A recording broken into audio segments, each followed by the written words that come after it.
Bonjour. Vous allez bien la deuxième célébration? Ça va? Il y en a qui ont couru l'escalade? Il y en a un, je sais, toi je sais. Ouais, j'ai envie de vous parler d'un de mes livres préférés que j'aime bien lire avec Jeremiah qui est ici. Il a 4 ans. Et je pense que j'en ai peut-être fait un petit peu trop parce qu'il commence peut-être à s'en lasser. Mais franchement, ce livre, il est incroyable. Pour les enfants et pour les adultes d'ailleurs. Et honnêtement, j'ai l'impression que Jeremiah peut-être se doute que j'en tire autant que lui quand on lit ce livre. C'est l'histoire de Max Lucado sur les Wemex. Quelqu'un qui connaît? Ah, c'est quelques parents peut-être qui connaissent ça. Les Wemex sont des petits personnages en bois créés par un menuisier. Et ils sont tous différents. Il y en a qui sont grands, il y en a qui sont petits, il y en a qui ont un gros nez, gros yeux, petit nez. Bref, ils sont tous différents. Et chaque jour, tous les jours, ils font la même chose. Ils ont une petite boîte avec des autocollants avec des étoiles et des petits points gris. Et ils se collent des autocollants les uns sur les autres chaque jour. Tous les jours. Et pour ceux d'entre eux avec la peinture super belle, pour ceux d'entre eux qui peuvent sauter bien haut, qui peuvent lever et soulever des trucs, qui peuvent courir rapidement, qui peuvent chanter des belles chansons, ben eux, ils reçoivent des étoiles. Et ben pour ceux d'entre eux avec la peinture écaillée, pour ceux qui ne savent pas faire grand-chose, malheureusement, ben eux, ils reçoivent des petits points gris. Et on fait la connaissance d'un petit garçon qui s'appelle Punchinello. Punchinello, ben lui, malheureusement, il reçoit beaucoup de petits points gris. Il n'arrive pas à sauter autant haut que tous les autres, donc il reçoit un point gris. Et quand il essaye de sauter autant haut que les autres, il tombe, donc il reçoit un autre point gris. Et donc il est gêné, il essaie de s'expliquer, il trébuche à travers ses paroles, encore un point gris. Et on arrive au point où il a amassé tellement de points gris qu'il n'a plus envie de sortir. Il n'a plus envie d'interagir avec les autres pour peur de recevoir encore un point gris. Mais un jour, il fait la rencontre d'un Wemek ou d'une Wemek pas comme les autres. Elle n'a ni point gris et ni étoile. Elle est juste en bois. J'ai envie de vous parler aujourd'hui de qu'est-ce qui définit notre valeur personnelle. Et je sais qu'en fonction de tes croyances, de ce qui est important pour toi, tu peux peut-être mesurer ça différemment. Certains d'entre nous, c'est peut-être la carrière, le travail, d'être fier que tu n'as même pas 30 ans et tu as déjà fondé 3 entreprises. Peut-être c'est l'apparence physique ou d'être un sportif. Ah ouais, tu as fait le marathon pour la 3e fois en moins de 3 heures. Incroyable. Ah, peut-être que pour d'autres, c'est d'être des super parents. Ou peut-être l'appartenance à quelque chose de plus grand que toi, ou l'amour de quelqu'un que tu ne sembles peut-être pas autant recevoir que tu l'aimerais. Bref, on a toutes et tous peut-être des manières différentes d'attacher notre valeur. Et souvent, on court, je dirais même on court constamment à essayer d'attraper ces étoiles dans les domaines qui sont importants pour nous. Et ce qui est assez trompeur avec ça, c'est quand les choses se passent bien, quand je reçois les étoiles dans les domaines qui sont importants pour moi, eh ben, je suis en haut du monde. On dit ça en français? Je vole, voilà. Mais alors quand les choses se passent moins bien, quand je n'ai pas reçu cette promotion, quand j'ai peut-être perdu mon emploi et je me retrouve au chômage, quand je me blesse en train de m'entraîner pour cette course qui était tellement importante pour mon orgueil personnel, quand malheureusement cette relation se brise dans ma vie, voilà, je peux me trouver franchement déprimé. à me poser la question, mais c'est quoi vraiment ma valeur? Et j'ai envie de regarder avec vous, mais qu'est-ce que la Bible dit sur quelle est vraiment notre valeur? Quel est le succès selon la Bible? Et comment peut-être qu'on peut s'affranchir de courir après ces autocollants? Vous êtes avec moi? Ok, alors on va ouvrir nos Bibles à 1 Corinthiens 3, 18 à 4, au chapitre 4, 5. Donc c'est quelques versets. Et on va voir ce que Paul est en train de dire à cette église à Corinthe. Et Paul connaît assez bien cette église, il a passé pas mal de temps avec eux. Vous pouvez lire ça en Acte 18. Et Corinthe, d'une manière générale, c'est une ville cosmopolitaine. Et la toile de fond, je pense que c'est celle de l'aspiration sociale, de vouloir prouver aux autres que on vaut quelque chose, de pouvoir appartenir à quelqu'un, à quelque chose, d'avoir un statut dans la société. Et dans l'Église, on voit que certains membres se sont lancés dans un concours de popularité sur les questions spirituelles. Notamment, ils cherchent à se vanter du fait qu'ils appartiennent ou qu'ils suivent un leader qui est mieux que l'autre. Il y en a certains qui disent « moi je suis Paul », d'autres ils disent « moi je suis Apollos », moi je suis Céphas, aussi known as Peter. Et donc il y a une division qui se crée dans cette église, et Paul, il ramène l'église au centre du village, je dirais, dans sa lettre. Et je veux regarder 3 thèmes dans ces versets ensemble. Le premier, c'est comment Paul le rappelle sur d'où vient leur vraie valeur. Ça va être les versets 18 à 23 du chapitre 3. Le deuxième thème, c'est quelles sont donc les implications de cette valeur sur comment ils devraient vivre. Les versets 1 à 2 du chapitre 4. Et après, on va regarder un troisième thème, c'est mais qui, en fin de compte, juge? Et ça, c'est les versets 3 à 5 du chapitre 4. Alors, on va prendre ça depuis le haut. Si vous avez votre Bible, je vous encourage, ou votre téléphone, je vous encourage de lire aussi, comme ça vous allez peut-être voir d'autres choses qui sont aussi très intéressantes. On peut l'afficher. Donc, 1 Corinthiens 3, 18 à 23. Que personne ne se fasse d'illusions sur ce point. Si quelqu'un parmi vous se croit sage selon les critères de ce monde, qu'il devienne fou afin de devenir véritablement sage. Car ceux qui passent pour sagesse dans ce monde est folie aux yeux de Dieu. Il est écrit en effet, il attrape les sages à leur propre piège. Et encore, le Seigneur connaît les pensées des sages, elles ne sont que du vent. Que personne ne mette donc sa fierté dans les hommes, car tout est à vous, soit Paul, soit Apollos, soit Pierre, soit le monde, soit la vie, soit la mort, soit le présent, soit l'avenir, tout est à vous. Mais vous, vous êtes à Christ, et Christ est à Dieu. On voit Paul qui commence à opposer 2 visions complètement différentes de la sagesse. La sagesse de ce monde, comme il l'appelle, parmi sa sagesse selon les critères de ce monde, et la sagesse de Dieu. Et souvent, quand on lit le mot sagesse dans la Bible, des fois, on a l'impression que ça parle d'un stade pour les chrétiens avancés, de pouvoir faire des bonnes décisions sur les éléments très, très compliqués de la vie. Je ne pense pas vraiment que dans le contexte des derniers chapitres, c'est ce que Paul il est en train de dire ici. Ici, beaucoup plus fondamentalement, la sagesse, c'est vraiment une compréhension profonde de qu'est-ce qui a de la valeur dans l'éternité. En gros, qu'est-ce qui va te permettre de te tenir devant Dieu un jour?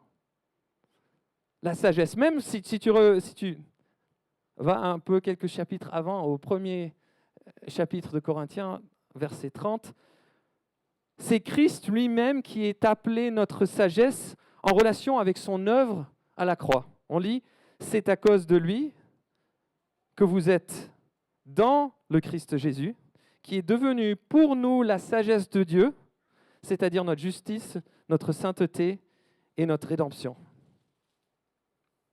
En 2 Timothée 5, on dit « Vous avez connu les saintes écritures qui peuvent vous rendre quoi? Sages. Pourquoi? Pour votre salut par la foi en Jésus-Christ. » Dans une certaine manière, Paul est en train de leur dire « Mais la chose la plus sage que vous puissiez faire ou que vous puissiez avoir dans votre vie, c'est de croire que vous pouvez vous tenir devant Dieu seulement par la foi en ce qu'il a fait à la croix. Vous êtes avec moi? C'est bien, merci. Et en fait, depuis la chute, on est quand même dans une tension.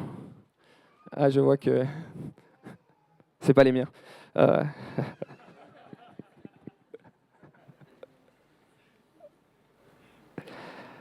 depuis la chute du monde, on est dans cette tension entre ces deux types de sagesse. C'est la sagesse des hommes qui veut s'élever à être celle qui définit qu'est-ce qui est le bien et le mal, qu'est-ce qui a de la valeur pour une éternité. D'ailleurs, Adam et Ève, c'est pour ça qu'ils mangent de l'arbre. Hein? Et la sagesse de Dieu qui dit non, mais c'est moi qui définis qu'est-ce qui a de la valeur ultime, qu'est-ce qui a de la valeur pour tout le jour.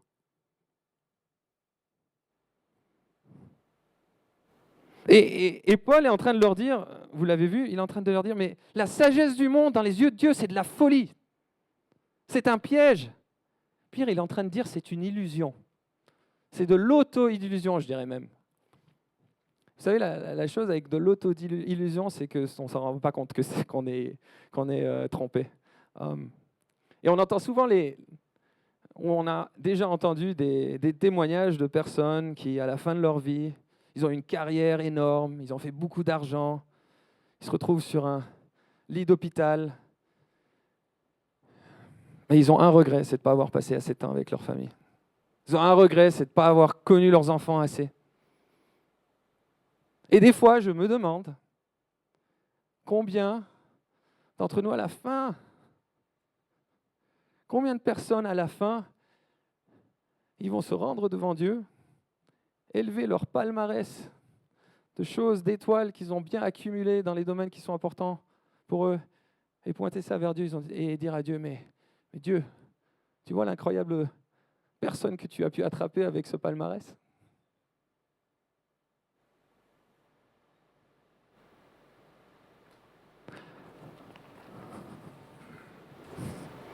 Notre valeur pour l'éternité, notre valeur qui nous permet de se tenir debout à ce moment-là devant Jésus. Et Dieu, c'est ce que Jésus il a fait à la croix une autre fois qu'on a mis en ça.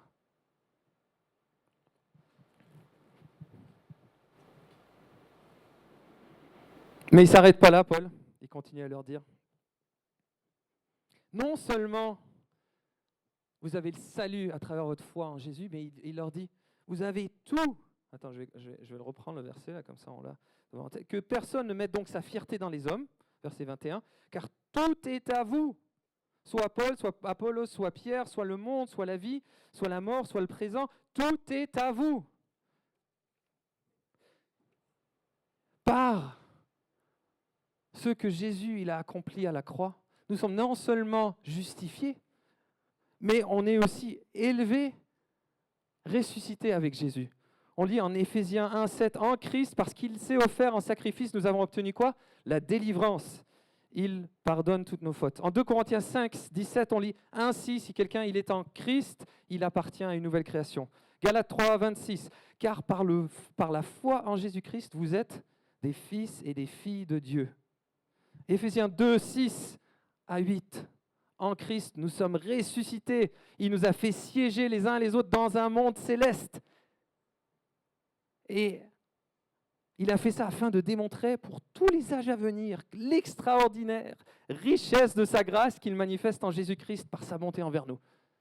Donc, il nous élève à ses côtés et pour une éternité, on est un display, comme on dit, une vitrine de la grâce de qui veut déborder sur nous. Ça, c'est toi, en Christ.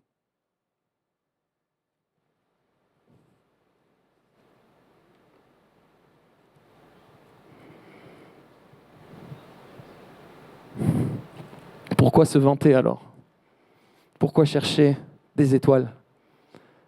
Pourquoi chercher l'approbation des autres? Et donc Paul continue dans le chapitre 4. Sur la base de tout ça, sur la base du fait que vous avez votre valeur en ce que Jésus l'a fait à la croix, que vous avez tout en Jésus, voici ce qu'il dit. Et on continue au verset 1 du chapitre 4. Ainsi qu'on nous considère comme de simples serviteurs de Christ, des intendants chargés des secrets de Dieu. Or, en fin de compte, que demande-t-on à des intendants? Qu'ils accomplissent fidèlement la tâche que Dieu leur a confiée. En gros, sur la base de tout ce que je vous ai raconté auparavant, de votre valeur qui est en Christ, maintenant, vous pouvez être, comme moi, des serviteurs. Vous pouvez vous soucier plus des autres que de vous-même. Vous pouvez être des intendants, en anglais c'est steward, de ce message que j'ai reçu, des mystères du Christ. Donc ça veut dire que vous pouvez être des intendants d'amener ce message aux autres, mais vous pouvez être aussi des intendants d'amener le royaume de Dieu plus loin. Et qu'est-ce qui nous demande à la fin? Quelle est notre seule responsabilité dans tout ça? Or, fin de compte, que demande-t-on à des intendants? C'est d'être incroyablement parfait. Non. C'est d'être fidèle.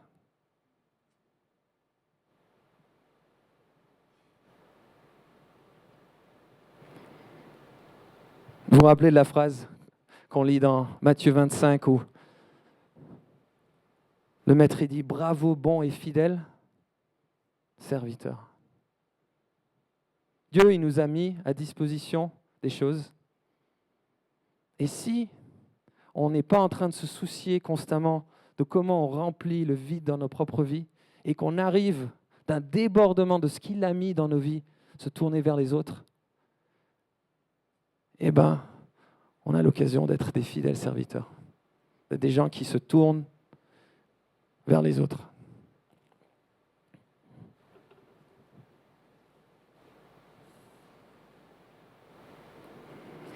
Et honnêtement, je pense que ça, c'est un des plus grands challenges pour découvrir, mais aussi pour entrer dans notre appel en tant que chrétien. C'est que souvent, on passe énormément de temps à essayer de combler ce vide pour notre valeur avec l'approbation des autres, qu'on rate ce que Dieu il a préparé pour nous. D'ailleurs, en Éphésiens 2, le verset, je crois que c'est 9 et 10, je l'ai ici, 10, en Christ, Dieu a préparé des bonnes œuvres pour nous, c'est dit. Nous sommes des collaborateurs avec lui et pour des œuvres qu'il a préparées.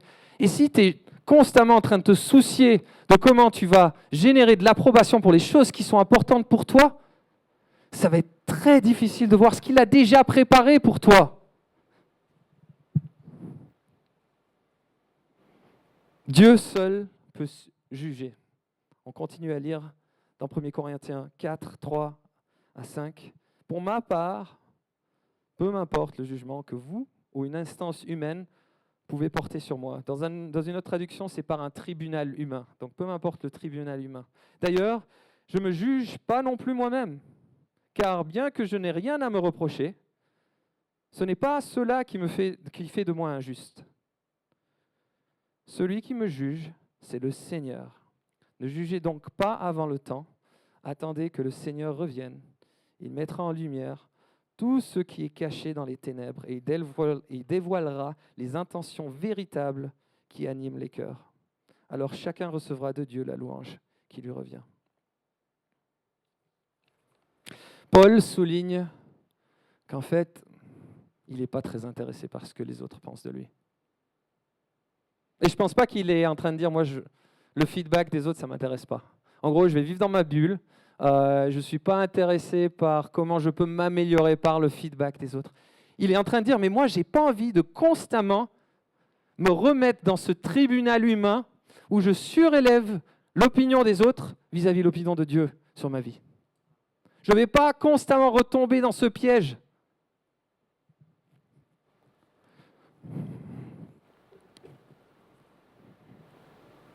Avant tout, ce que le souci à lui, c'est de faire plaisir à Dieu. On lit en Galates 1, 10, « Est-ce que j'essaye maintenant de gagner l'approbation des humains ou de Dieu? Ou bien est-ce que j'essaye de plaire aux gens? Si je cherchais encore à plaire aux hommes, je ne serais pas un serviteur du Christ. » Galates 1, 10. Comme il est facile de re-rentrer dans cette spirale où on se remet dans ce tribunal humain, où on laisse l'opinion des autres devenir plus importante que l'opinion que Dieu il a sur notre vie, où on part à la chasse aux petits autocollants d'étoiles. Et tu sais quoi, je pense que le monde, il n'a pas vraiment un problème avec ce message. D'ailleurs, si tu regardes sur beaucoup des librairies self-help books, le message qu'on voit souvent, c'est « Arrête de te soucier de ce que les autres pensent de toi ». En gros, you do you type of thing. Hein? Vous connaissez un peu la philosophie. Mais Paul, si vous regardez bien, il prend une toute autre direction. Qu'est-ce qu'il continue à dire ici? On était où? À la fin du verset 3. D'ailleurs, moi, je ne me juge pas non plus moi-même. Je ne fais pas de moi-même la référence sur ma vie. C'est Dieu qui a la référence de la valeur sur ma vie. Je pense que Paul non seulement réalise que sa manière de se juger n'est pas la valeur ultime, mais je pense qu'il a aussi compris que son jugement est souvent changeant sur sa vie. Qu'est-ce que je veux dire par là? Ça vous arrive peut-être. Tu débutes ta journée, tout se passe bien. Si tu as des enfants, tu as réussi à leur donner à manger à temps, tu as même un peu de marge avant que tu les aies amenés au boulot. Les meetings se passent bien, tu arrives à livrer sur tes deadlines, tu te sens super bien. Ouais, j'arrive bien à gérer ma vie. Et d'un seul coup, quelque chose se passe. Quelqu'un dit quelque chose qui vient te heurter. Un petit point gris dans ta vie, peut-être quelque chose où tu as porté beaucoup d'importance. Et d'un seul coup, tout ce château de cartes de ta valeur personnelle commence à s'effriter. Et maintenant, tu vois tous les chantiers, tous les problèmes, et tu dis, mais franchement, quelle est vraiment ma valeur? Dans la même journée, dans la même heure. Vous ne connaissez pas, vous. Mais moi, je connais. Non, je ne vais pas appliquer mon standard à moi-même. Parce qu'il va changer d'un jour à l'autre, il va changer des fois d'une minute à l'autre, en fonction de ce que j'entends. Je vais appliquer ce que Dieu dit. Dieu seul peut me juger. Et ce n'est pas forcément rassurant. Parce que autant qu'on sait que le tribunal humain, il peut être dur, qu'on peut se prendre des gros coups, mais alors d'être devant Dieu, le roi des cieux, 3 fois saint, et d'être mesuré par ses standards. Alors ça, c'est une autre partie.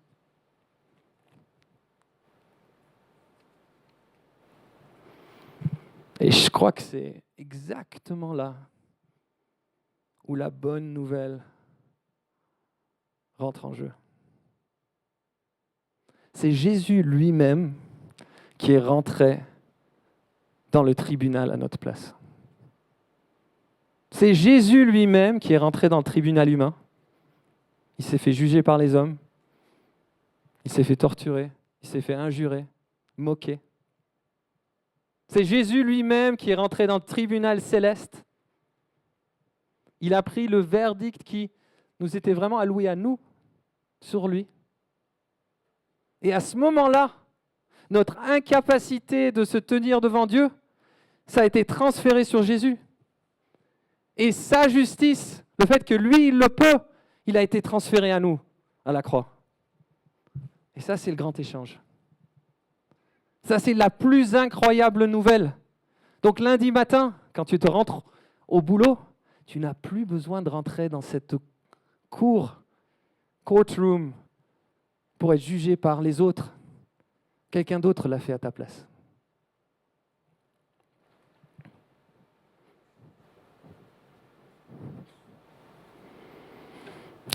Lorsqu'on allume notre deuxième bougie de l'Avent ce soir, ou peut-être vous l'avez déjà fait, j'espère qu'on peut se rappeler que à Noël, Dieu, il a envoyé son Fils dans le monde, pas pour condamner le monde, mais pour que celui-ci soit sauvé par Jésus. En Philippiens, on lit que lui, donc Jésus, qui était de condition divine, ne chercha pas à profiter de l'égalité avec Dieu, mais il s'est dépouillé lui-même, il a pris la condition d'un serviteur en se rendant semblable aux hommes. Et se trouvant reconnu à son aspect, comme un simple homme donc, il s'est abaissé lui-même en devenant obéissant jusqu'à subir la mort, oui, la mort à la croix. afin qu'on puisse se tenir devant Dieu, afin qu'on puisse avoir une valeur éternelle, afin qu'on puisse avoir tout en Christ, afin qu'on puisse arrêter de chercher des étoiles de partout pour remplir un vide dans nos vies, et surtout aussi afin qu'on puisse se tourner vers les autres et qu'on puisse servir les autres autour de nous.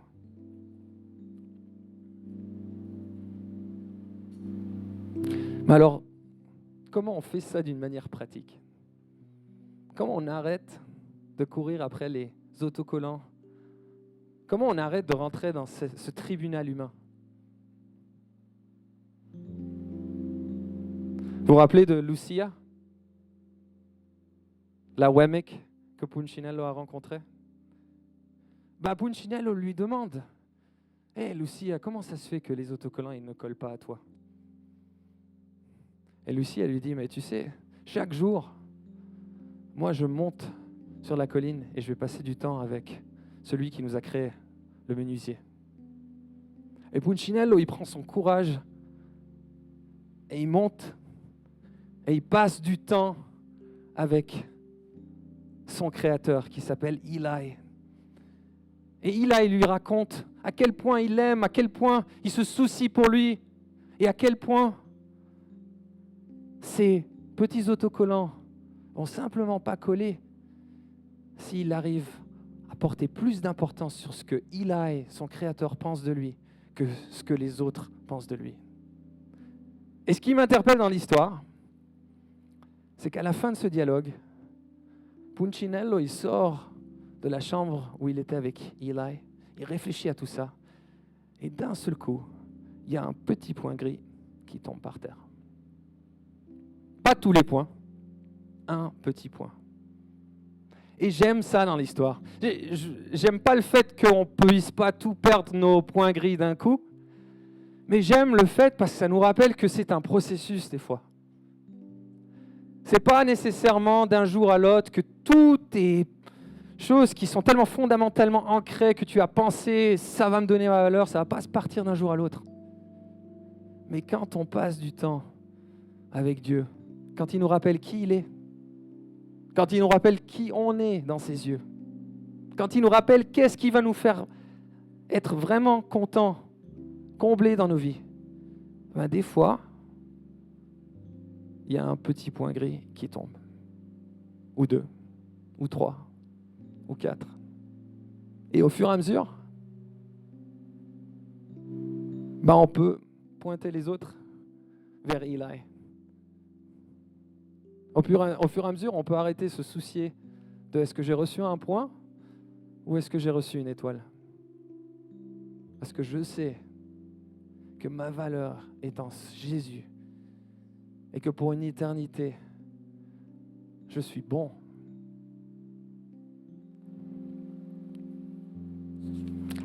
J'ai envie de vous laisser avec quelques petits points de réflexion, ou deux plutôt, pendant le face-to-face.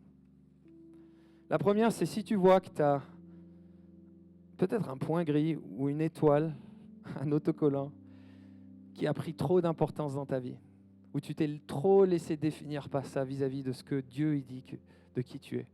J'ai envie de t'encourager d'aller déposer cet autocollant à la croix.